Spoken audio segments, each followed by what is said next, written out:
You think Eren Yeager is the protagonist of Attack on Titan? You're wrong. The true heart of this story, the character who embodies every contradiction, every impossible choice, every shattered dream, isn't the boy who swore to kill all Titans, it's the man who became one. Reiner Braun didn't just break the wall, he broke himself.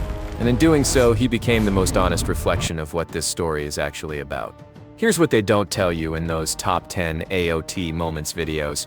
Reiner Braun is suffering from a documented psychological condition. He's not just sad or conflicted. He's clinically fractured. His mind has split into competing identities as a survival mechanism, and the show doesn't just hint at this, it diagnoses him on screen. This isn't a character study. This is a psychological autopsy. Because by the end of this video, you're going to understand something devastating.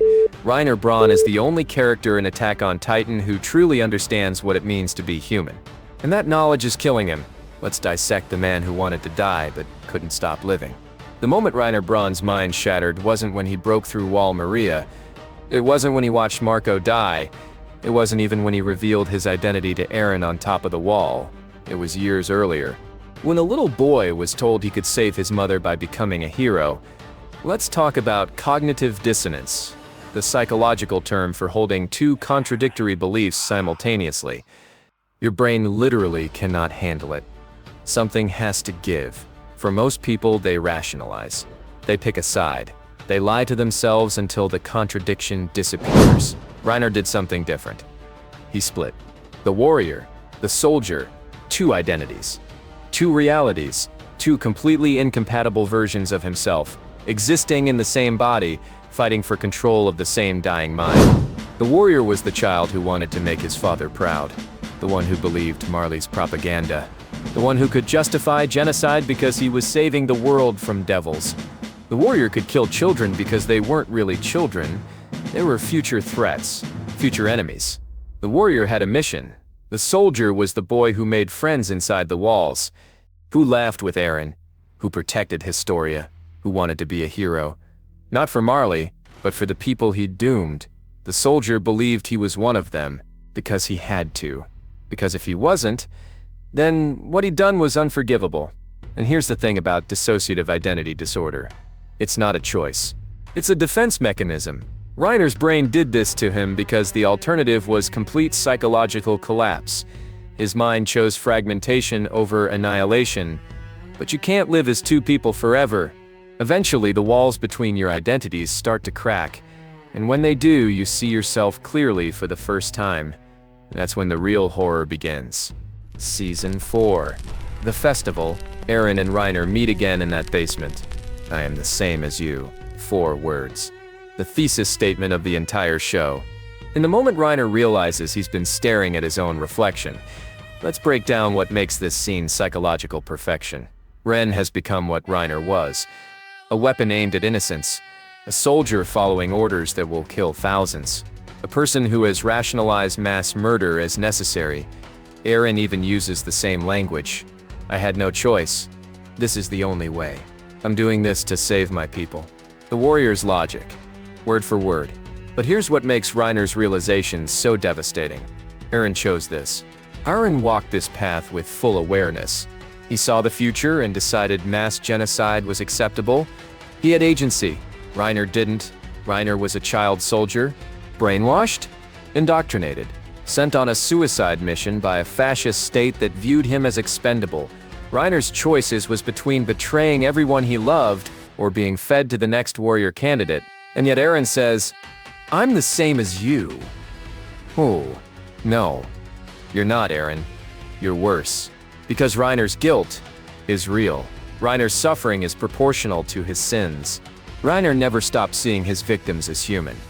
That's why he's broken. That's why he can't function. That's why his mind splintered in the first place, because he couldn't reconcile the humanity of his targets with the inhumanity of his orders. Eren stopped seeing people as human. He sees them as obstacles, as acceptable losses, as the price of freedom. Reiner is the protagonist because he's the only character who never stopped feeling the weight of what he's done. He's the only one still bleeding. The only one still human. Eren became the monster the story warned us about. Reiner was always just a boy who wanted to go home. Let's talk economics. Specifically, the sunk cost fallacy. It's the idea that because you've already invested time, money, or effort into something, you feel compelled to continue even when it's irrational. Even when it's destroying you, you can't walk away because then everything you sacrificed would be for nothing. Reiner Braun is the sunk cost fallacy personified. He can't stop being the armored titan because if he does, then Marco died for nothing. Berthold died for nothing. Every child he killed when that wall came down died for nothing. His mother's suffering, his father's rejection, the years of brainwashing and abuse and training, all of it. For nothing. So he keeps going, he keeps fighting. He keeps suffering, because the alternative is admitting that his entire existence has been a tragic mistake, that he was the villain all along, that there was never a hero inside him, just a broken boy pretending. This is why the scene where he puts the rifle in his mouth is the most important moment in the entire series. Not because it's shocking, not because it's edgy, but because it's the moment Reiner admits the truth. He wants out. He's done. He's ready to end the cycle of violence the only way he can. And then he hears Falco, another child soldier, another kid who's about to inherit the curse, another Reiner. So he lowers the gun. He goes back. He keeps suffering. Because that's what soldiers do. They follow orders. They complete the mission. They sacrifice themselves so someone else might survive. The soldier won. The warrior is dead, and Reiner is trapped in a body that won't let him escape. Here's the structure of Attack on Titan that no one talks about. Eren and Reiner are narrative mirrors. They're designed to reflect and invert each other at every stage of the story. Eren starts as the victim. His mother is killed. His home is destroyed. He swears revenge. He's the underdog hero. The audience loves him. Reiner starts as the perpetrator. He's the weapon, the invader, the villain. The audience hates him. But then the story does something brilliant. It reverses them. Eren becomes the perpetrator. He activates the rumbling. He kills billions. He becomes the greatest mass murderer in human history. He justifies it with the same rhetoric Reiner used. I'm protecting my people. Reiner becomes the victim. We see his childhood, his abuse, his indoctrination, his fractured mind, his suicide attempt. We realize he never wanted any of this. He was a weapon aimed by someone else's hand. The hero becomes the villain. The villain becomes the hero, and somewhere in the middle, they meet in that basement and recognize each other. This is why Reiner is the true protagonist, because his arc is the story. His internal struggle is the thesis. His suffering is the cost of understanding. Eren's arc is about radicalization, about how ideology and trauma can turn a victim into a monster. Reiner's arc is about recovery, about how a monster can recognize its humanity and choose to keep living anyway. Eren ends the story as a cautionary tale. Reiner ends it as a survivor.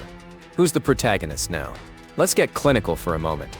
Reiner Braun exhibits textbook symptoms of Dissociative Identity Disorder D, the warrior-soldier split.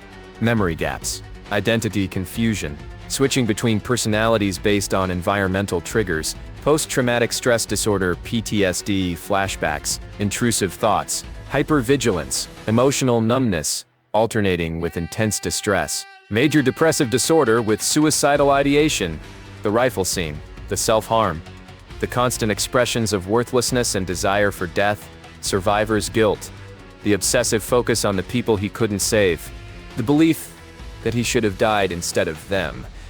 The show doesn't just imply these conditions, it demonstrates them with clinical accuracy. Reiner's breakdown in Season 3, where he forgets he's the armored titan and genuinely believes he's a Survey Corps soldier, is a dissociative episode. That's not drama. That's neuroscience. And here's what makes this truly haunting: no one helps him.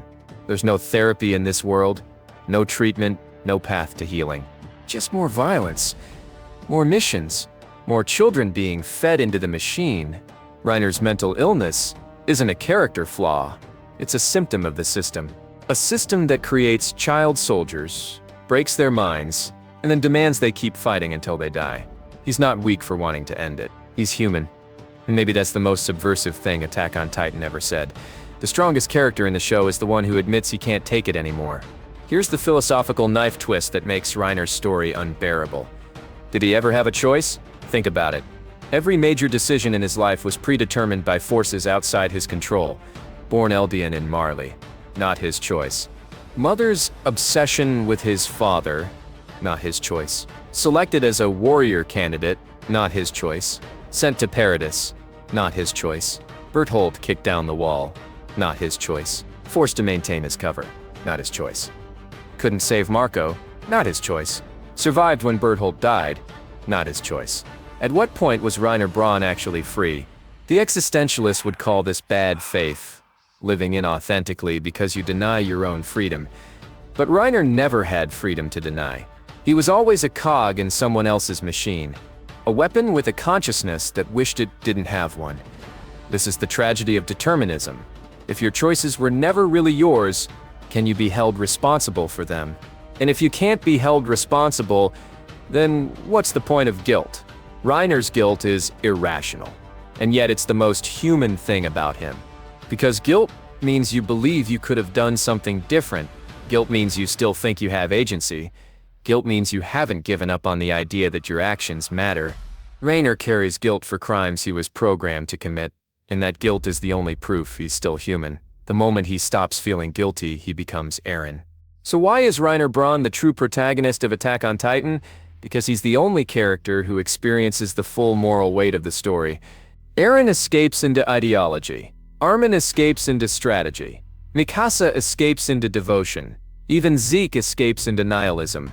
Reiner doesn't escape. He stays. He feels. He suffers. He keeps going. Not because he's strong, because he's too broken to die. That's the final twist.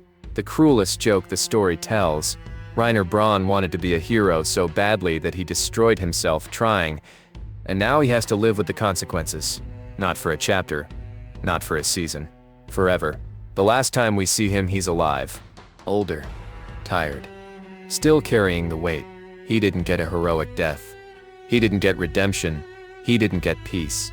He got the one thing he never wanted: a future. And maybe that's the point. Maybe survival isn't about winning. Maybe it's about continuing, about waking up every day in a body you hate, with memories you can't escape, and choosing to keep going anyway. Not because it gets better, but because giving up would mean everything was for nothing. Reiner Braun is the protagonist because he's the only character who understands what it costs to be human in a world that demands you be a monster. And he's still here, still bleeding, still alive. That's not a hero's ending.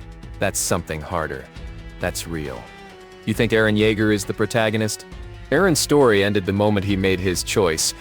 Reiner's story continues every time he decides not to pull the trigger.